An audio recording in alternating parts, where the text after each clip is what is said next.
He kōtiro e uana ki tāna e whai ai ahakoa he aha.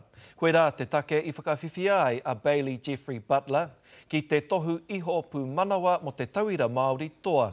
Kei te kāreti o Villa Maria I o tautahi a Bailey e kuraina ana, kei te pai 12 no tēnei uri o te arawa, Ngāti Porou.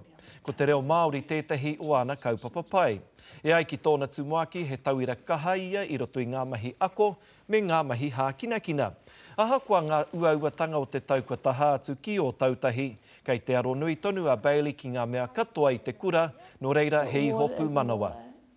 Of an opportunity to me to show Māori students that you don't have to fit into the typical stereotype of a Māori kid, you know, like underachieving and stuff, that you can break boundaries and do better for yourself academically, not just like on a sports field. And so yeah, it's more of an opportunity to show Māori kids that you can do better and to work hard for it.